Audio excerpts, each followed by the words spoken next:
আজকের জুমায় আপনাদের সাথে আমার শেষ জুমা। ক্লিয়ার বলছি, হইতে পারে এদের শেষ জুমা আপনাদের সাথে আমার আর দেখা হবে না, এই মসজিদে দেখা হবে না। আমি খুব গরম মানুষ, খুব নিরিবিলি মানুষ, কিন্তু অহেতুক আঘাত সহ্য করি না। আজকে কয়েকটা কথা একটু বলবো, আপনারা ধৈর্য সহকারে শুনে আমার সাথে জবাব দেবেন তো সবাই ইনশাআল্লাহ? ইনশাআল্লাহ। আমি থাকবো কি থাকবো না, আজকের জুমাতে ফয়সালা করে মিম্বার থেকে আমি উঠবো। আমি কারো দয়ার মায়ার ইমামতি করি না, 100 জনের ভালোবাসার কারণে ইমামতি করি। আমার কেউ দয়া করে মসজিদে রাখে নাই, 100 জন মানুষ মহব্বত করে তাদের মহব্বতের কারণে আমি ইমাম হয়েছি। মুহতারাম হাজিরিন, আপনারা শুনতেছেন, জানতেছেন, দেখতেছেন, আমিও অতিষ্ঠ হয়ে গেছি। আর কত পারা যায়? ঘটনা ওই পর্যন্ত রেখে দিলাম, বিস্তারিত যাওয়ার সুযোগ নাই। এই পর্যন্ত আমাকে কলুষিত করার জন্য, আমাকে কালারিং করার জন্য, আমাকে এই জায়গা থেকে সরানোর জন্য, আরে ভাই বন্ধুরা, দুশ্মন ভাই যারা আছো তোমাদেরকে আমি ভাই বলতেছি, ভাই ভাই, তোমাদেরকে আমি দুশ্মন মনে করি না, আমি মনে করি তোমরা অবুঝ। তোমাদের যদি বুঝ থাকতো, বাকি 98 জন যেদিকে গেছে তোমরাও সেদিকে দেখতা। আমি মনে করি তোমরা অবুঝ। এই পর্যন্ত কোনো কিছু না। আমি এখানে আসছি 4 বছর থেকে, পরে 4 বছর হইতেছে, লম্বা সময় হয় নাই। আল্লাহর রহমত, আল্লাহর দয়া, আমি কোরআনের কোনো যোগ্যতা নাই, কোন ইস্তেআদাত নাই। আল্লাহর রহমতে এই 3-3.5 বছরে আপনারা আমাকে যে ভালোবাসা দিয়েছেন, আমি কশিন কালেও তা ভুলতে পারবো না, অস্বীকার করতে পারবো না। আপনাদের ভালোবাসা পাইছি। আমি টাকার বিনিময়ে এখানে চাকরি করছি না। আমি সুস্পষ্ট বলছি, এই মসজিদ থেকে আমি বেতন পাই মাত্র 12,000 টাকা। 12,000 টাকার চেহারা দেখে আমি এখানে ইমামতি করি না, আমি এখানে সকলের মহব্বত দেখে ইমামতি করি। আপনারা দেখেছেন, জেনেছেন, শুনেছেন, বহু মানুষ আমার ঘুমে যাইয়ে আমাকে জড়াইয়া বেজার কান্না করতেছে, হুজুর আপনি আমাদেরকে চাইলে বলেন না। আরে যারা বিরোধিতা করতেছো, তোমরা হয়তো হাতে বানাই 2 জন, বাকি 98 জন মসজিদ চড়াইয়ার পিছনে আছে। আপনাদেরকে জিজ্ঞাসা করি, আপনারা ঘরে বসছেন, আপনারা বলেন আমার উপরে আপনারা খুশি আছেন না তুলে বলেন? খুশি।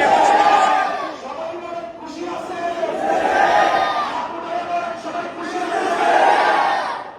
আমি আপনাদেরকে বলি, যদি আপনারা অসন্তুষ্ট থাকতেন, ইসলাম বলে যে ইমামের উপরে মুসল্লিরা অসন্তুষ্ট, সেই ইমাম ওখানে ইমামতির অধিকার রাখে না। আমাদের তারা সরাইতে হতো না, আমি আগেই সইয়া যাইতাম। তারা প্রচার করে ইমাম সাহেবের পিছনে মানুষ নামাজ পড়ে না। ওরে ভাই বন্ধু, তোমাদেরকে ভাই ভাইকে বলতেছি, তোমরা বলো আমার পিছনে মানুষ নামাজ পড়ে না। যদি চোখের মধ্যে কোনো রূপ না থাকে, চোখটা খুলে দেখো, মসজিদের নিচতলা 2 তলা মানুষ দিয়ে বলবো, এগুলো কি মানুষ নাকি? জি, মানুষ নাকি? জি, মানুষ। তাহলে যারা বলে ইমামের পিছনে মানুষ নামাজ পড়ে না, এই ইমামকে ওখান থেকে দৌড়ানোর দরকার। তাদের কথা সত্য না মিথ্যা? মিথ্যা। অনেক সহ্য করছি, অনেক সহ্য করছি, শুধু আপনাদের চেহারাগুলোর দিকে তাকাইলে এখানে ইমামতি করি, আর কিচ্ছু না। আপনাদেরকে দেখলে ভালো লাগে, আপনারা আমাকে মহব্বত করেন, দেখলে ভালো লাগে। আজকে আপনারা আমাকে সিদ্ধান্ত দিবেন। আজকে আমি এখানে লিখে নিয়ে আসছি, এখন থেকে বহু আগেই এই যে দরখাস্ত যেটা লেখা, এখন থেকে কমপক্ষে বছর পরে 2 বছর আগে লিখছি। সেক্রেটারি সাহেব একটু বসেন, মেহরবানি করে আমি দিতেছি। এই যে দরখাস্ত, এখন থেকে আমি 2 বছর আগে লিখে রাখছি, একেবারে পুরান হয়ে গেছে। আমি কমিটির সদস্যদেরকে বলেছি, আপনারা যখন বলবেন তখনই আমি দরখাস্ত আপনাদের কাছে জমা দিব, বিদায় দিবেন, আমি চলে যাব। এই যে দরখাস্ত আমার লেখা এখানে হাতে, কিন্তু কমিটি যেভাবে আমাকে নিয়োগ দিছে, কমিটি একা নিয়োগ দেয় নাই, সাথে আপনারা 100 জন এলাকাবাসী ছিলেন কি ছিলেন না? কমিটি সর্বপ্রথম যখন আমাকে এখানে নিয়ে আসছে, আপনাদের সামনে জমা বয়ান করেছে, শুধু কমিটির লোক বয়ান শুনে নাই, আপনারাও শুনেছেন। সেদিন শুধু কমিটির লোক আমার পক্ষে সাপোর্ট দেয় নাই, আপনারাই সাপোর্ট দিচ্ছেন।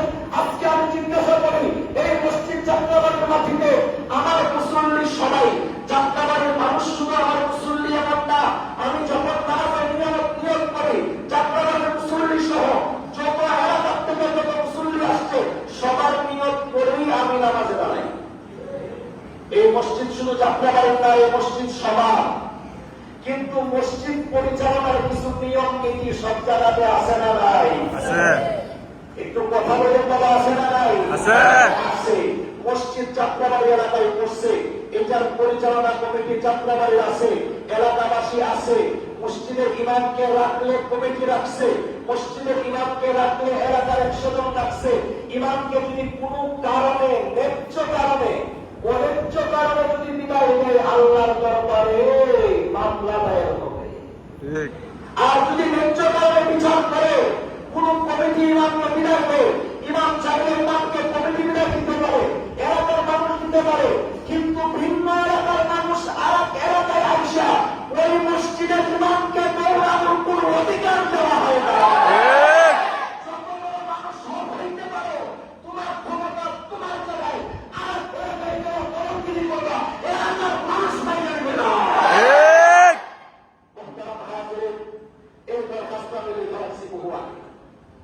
আমার ভাই বন্ধুরা বলে ইমাম সাহেব যাই না কেন, আমি তো ভাই যাওয়ার জন্য রেডি।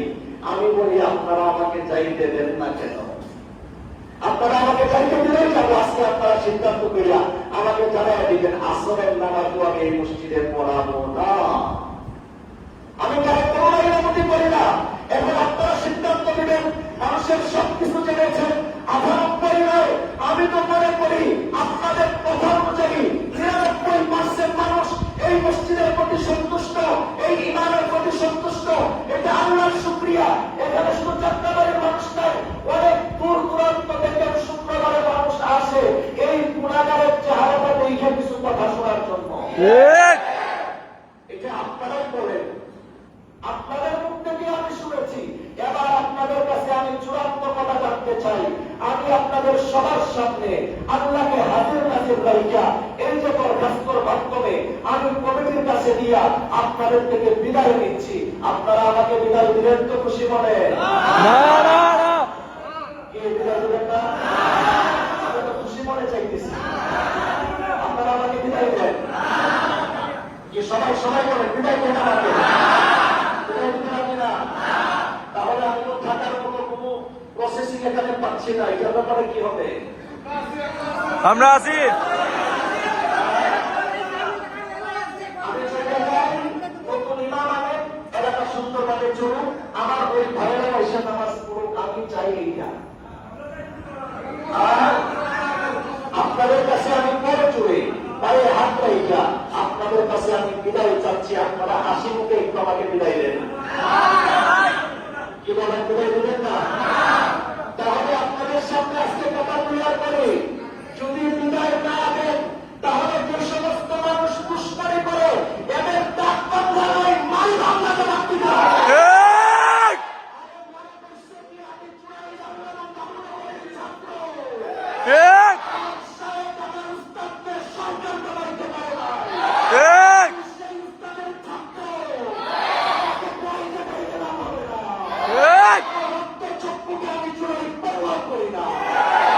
আপনারা বিদায় নিয়ে যাবে।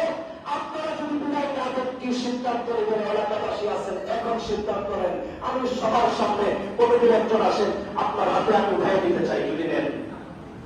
নিবেন কমিটির কি আমার দরখাস্ত?